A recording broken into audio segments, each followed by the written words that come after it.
Fade out 1. Fade in 3.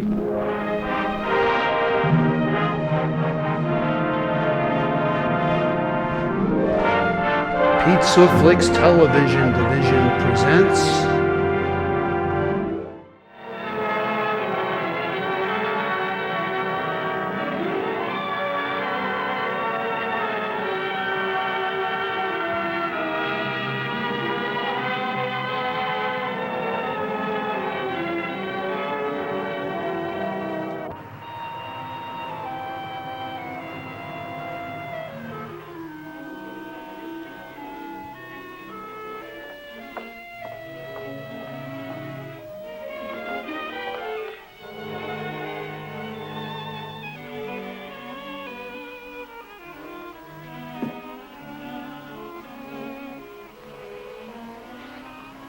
I want to see Dr. Dumont, please. Do you have an appointment? No, but it's very urgent. I've got to see him. The doctor's calendar is completely filled. But I'm Mrs. Braun. Mrs. George Braun. Braun? Then you're... Go ahead, say it. Everyone else is saying it. Why shouldn't you? Mrs. Braun, the wife of the man in the insane asylum. I'm terribly sorry, Mrs. Braun. I didn't realize. I'll try to work you in. If you just sit down, please. Thank you.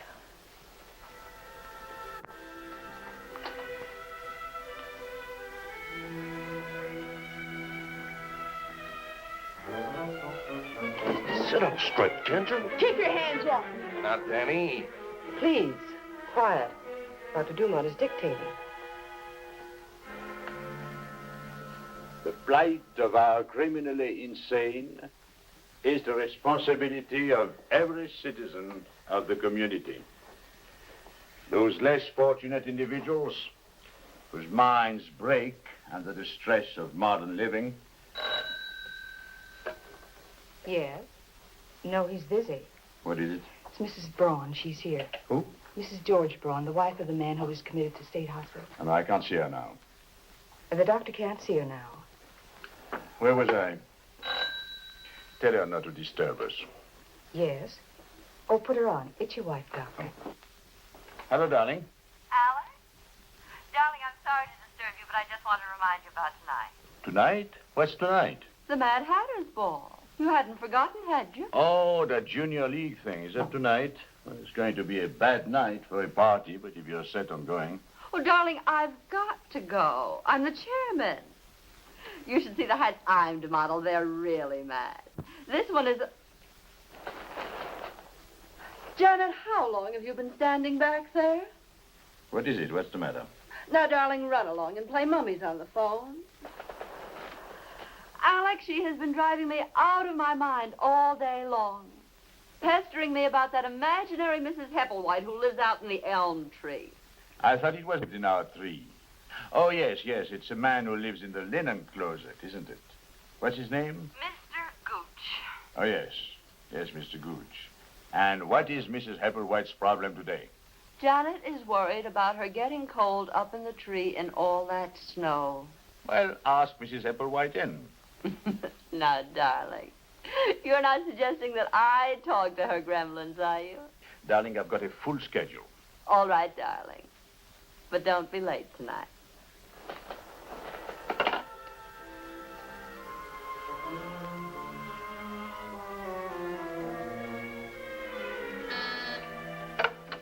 Yes? You may go in now. Me? No, the boy. Come on.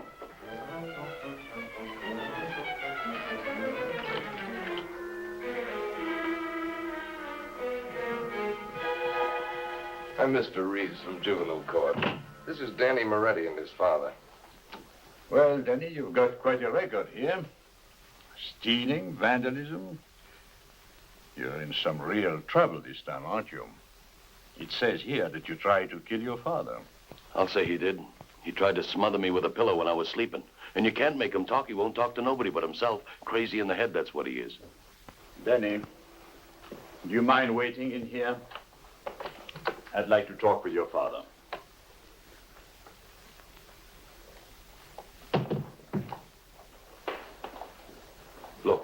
I work hard, all night, dock walloping. Then I come home and my kid tries to kill me just for kicking him out of bed. Why did you kick him out of bed? So I could sleep. He'd been sleeping in the bed all night. How many in your family? 4 kids. No mother? She's dead.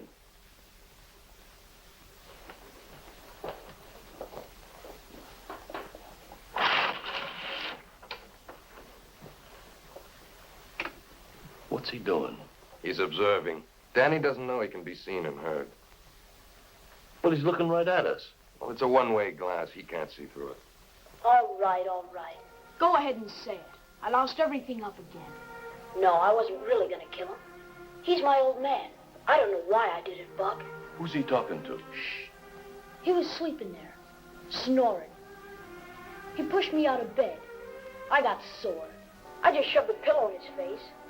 Yeah, I held it there, but I took it away when he got fighting for breath. Go ahead, Buck. Bawl me out. I got it coming. Yeah, but you don't know what it's like here. It ain't like it is out there in Wyoming.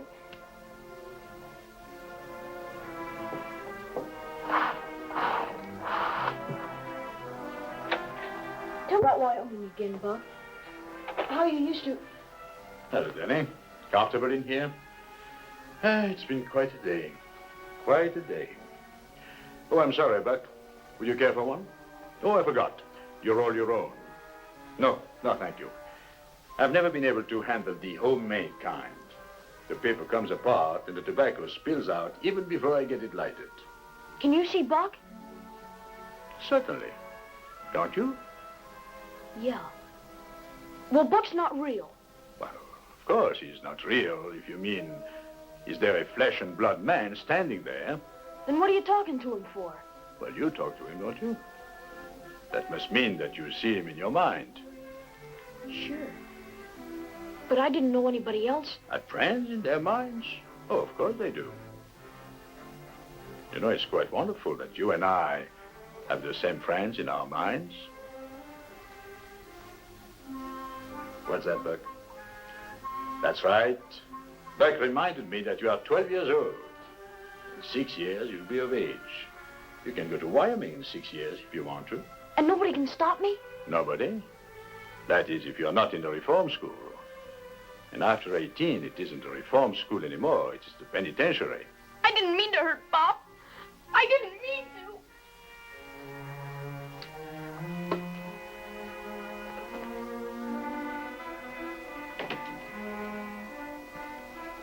Mr. Moretti, get Danny a bed of his own. Bed of his own? You think a dock wallop has got nothing but money? I've got 4 kids. We live in 2 rooms. Bring in Danny to see me once a week. Yes, sir. We'll take a good many sessions, but I don't think we'll have any serious problem with him anymore. All right, Danny. You have to come back and see me once a week. Oh, and Danny, bring Buck with you, huh?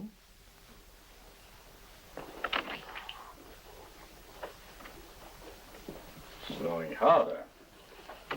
Yes, it is. You know those bunk beds they sell for kids? Call one of the shops tomorrow morning and order a pair of them sent to Danny Moretti. You know the kind I mean, with pictures of cowboys on them. Yes, Doctor.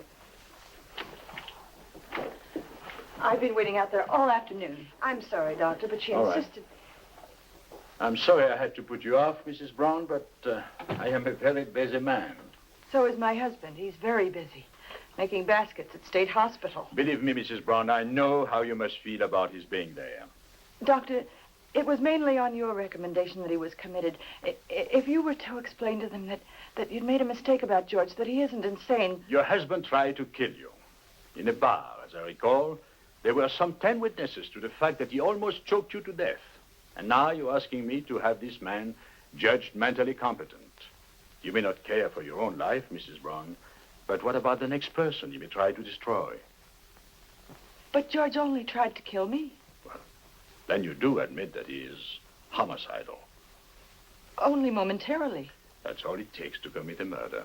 A moment. Or to commit a man into an insane asylum. Mental hospital. I don't care what you call it. George is locked up, making baskets. He needs therapy to keep mind and hand occupied. But not with baskets. He needs to get under the hood of an airplane, to get grease under his fingernails, to come home tired out from a good day's work. Well, if I remember correctly, that was his defense, that he was overworked. But not from his job. He worked 10 hours a day at that airplane factory. Then he'd rush home, grab a quick bite to eat, clean up, and rush right out to night school. He didn't sleep enough. He didn't eat enough. He pushed himself to exhaustion, trying to read books that he could hardly understand. And do you know why? So that he could talk to my father. My father is a college professor with 4 degrees. Mrs. Brown, we've gone through all this before. Your husband is where he can be cared for. He's receiving the best of treatment. Now, if you'll excuse me, I'm very tired. It's very late. I have to go home. Oh, by all means, go home. Go home where you'll be safe and secure. But whatever you do, don't get off that pinnacle of yours. You might turn into a human being.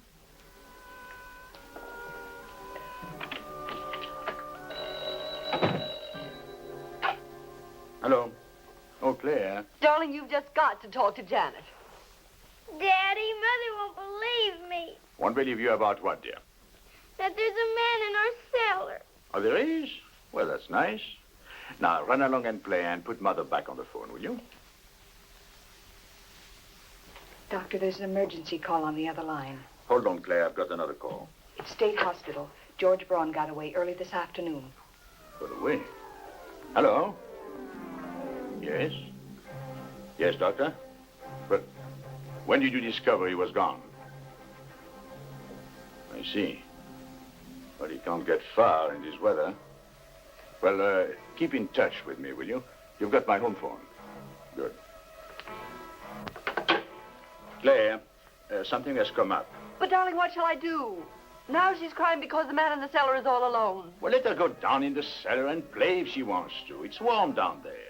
Now, look, darling, please. It won't hurt you this once to go along with the child's imagination. Now, darling, I can't talk now. I'll be right home. What do you think Braun will do, Doctor? Devil. Out in this weather.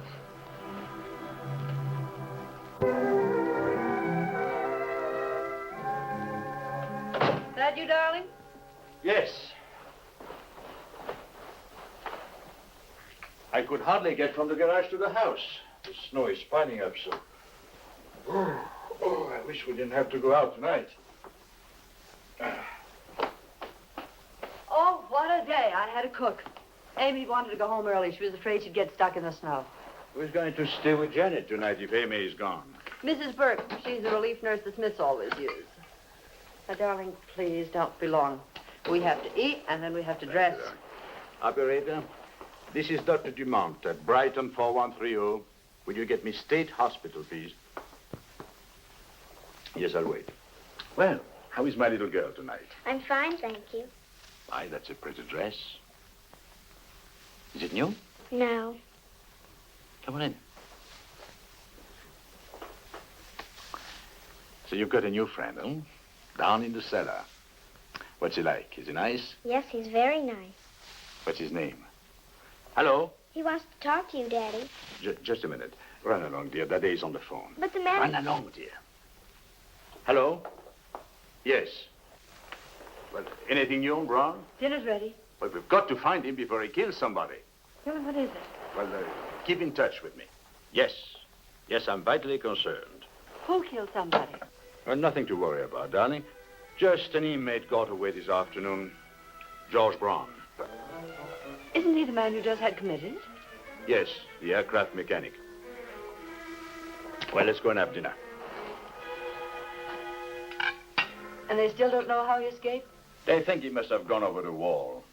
They've set up a dragnet around his house. Do you really think he's going to try to kill his wife? He tried once before. Oh, it's a definite homicidal pattern to try to destroy the person you think is destroying you. May I be excused, please? Janet, you haven't finished your dinner. I want to save this to take down to my friend. I promised. Now do you see what I've been going through all day long, Alex? Imaginary women in trees getting cold, imaginary men in cellars getting hungry. Take the food down to your friend, Janet, if you want to.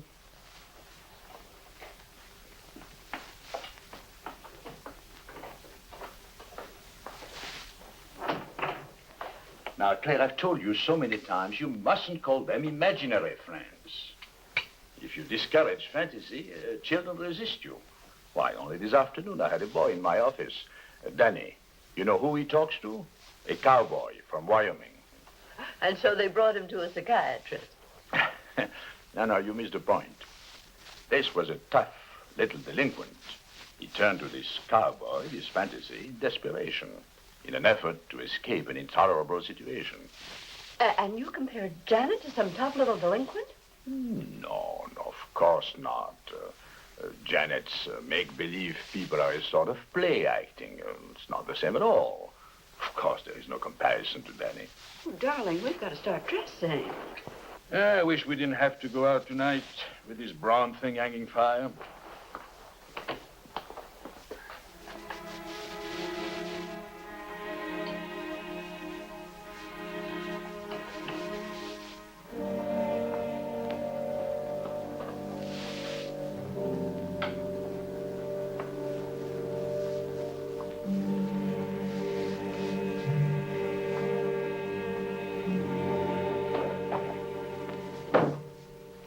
You know, it's an amazing thing about his Braun. What is? That he tried to kill his wife? No, going to night school, so he could be on the same intellectual level as his father-in-law. You know, you sound a little unsure to me about whether or not he's insane, I mean. Well, I can recognize his intentions without accepting his sanity. But if what you say is true, that a homicidal tries to destroy that which he feels is destroying him. Of course it's true. It's ABC. But if he blames you for putting him away... Now, don't go getting melodramatic, Claire. There is no danger to me. Honestly, Janet, if you don't stop skulking about this house like an Indian... No, not Claire. You're not an Indian, are you, Janet? You're a quiet, nice, well-behaved little lady. What have we got there? An airplane. Oh, but it's broken. You want Daddy to fix it? No. Why not? My friend in the cellar is going to fix it. He fixes airplanes. Oh. That would be the state hospital. This is Dr. Dumont. Just a minute. It's for you. Oh. Hello. Oh, yes, Mrs. Burke, where are you? Oh, no. Well, if you can't, you can't. All right, son. Well, that does it. That just makes the whole day perfect. The relief nurse can't come. Can't come? Why not? The roads are all blocked with snowdrifts. Well, it means we can't get out. We're marooned. Marooned. Hello? Oh, just a moment. It's the state hospital. Yes? Have you a patrol out? No, don't worry about me. Why, that's ridiculous. Well, let me know anything you hear. He's in this area, isn't he? Why, Claire, he could be miles away. If he caught a ride or... What's the matter? Airplane. She said she was going to take her airplane down to him. She said the man in the cellar fixes airplanes. Airplanes!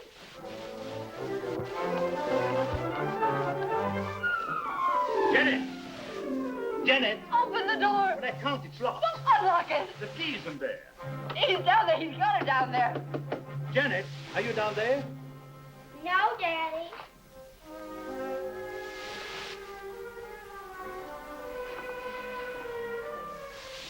Where is the key, Janet? Where is the key? My friend has it. How did he get it? Oh. There isn't a man down there, is there, Janet? Not really. You're playing one of your little games, aren't you? You hid the key, didn't you, Janet? You locked the door and hid the key. What have you got there? Please, Daddy, give them back. My friend is hurt. He's bleeding.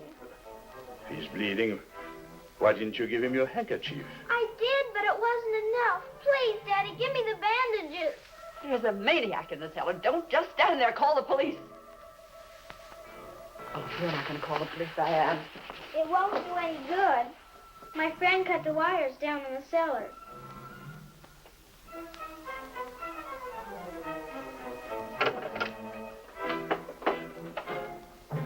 Alec, look. Her handkerchief. Bloody.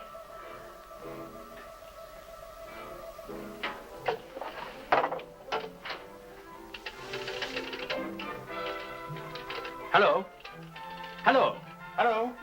Now do you believe me? George Braun is in that cellar. What are you going to do? The first thing is to try to block that door.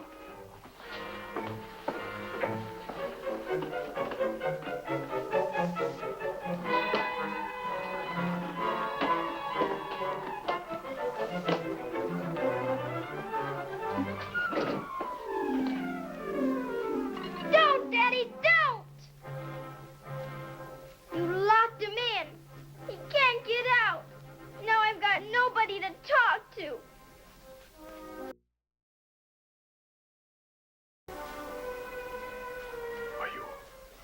You are like Danny.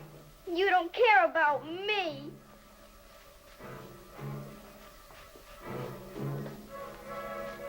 You don't like any of my friends.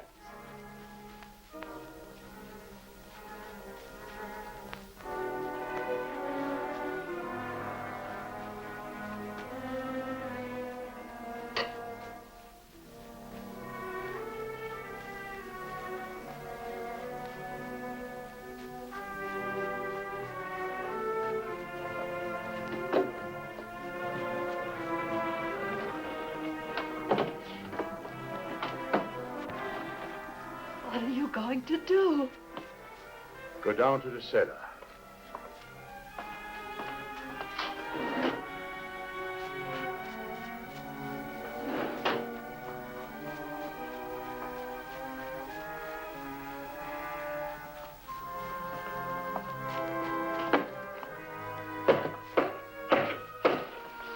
Don't! He'll kill you. I looked with contempt today on a man who didn't see his child's need. I felt like a pretty big man for a while when I supplied that need. But I am no better than the cobbler who makes fine shoes while his own child goes barefoot. We'll all be killed and you stand there and talk psychiatric nonsense. Didn't you hear her? She says I've nobody to talk to. And we say, go along, dear, and play. And she takes a toy to a man in the cellar to be fixed.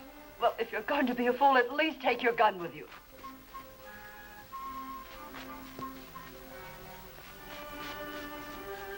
I don't need a gun. The man in the cellar is Janet's friend. You like him, Daddy? My friend in the cellar? If you like him, I like him. Well, then, you don't have to break down the door. I'll just ask him to come up.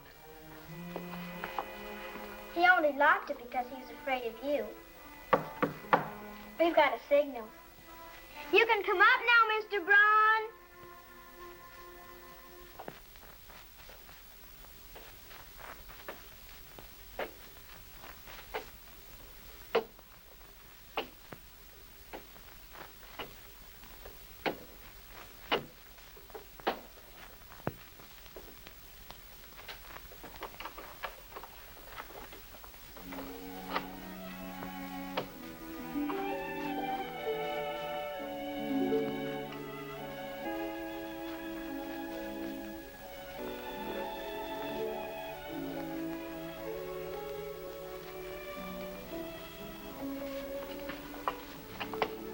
This is my daddy. He's going to help you. Aren't you, Daddy? Of course I am.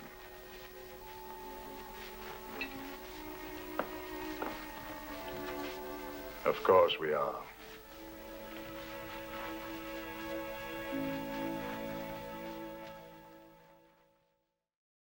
Ladies and gentlemen, on behalf of Four-Star Playhouse and all the members of the Sing organization, thank you for being with us this evening. We hope that you enjoyed our play, and we hope that you'll be with us again next week. Good night.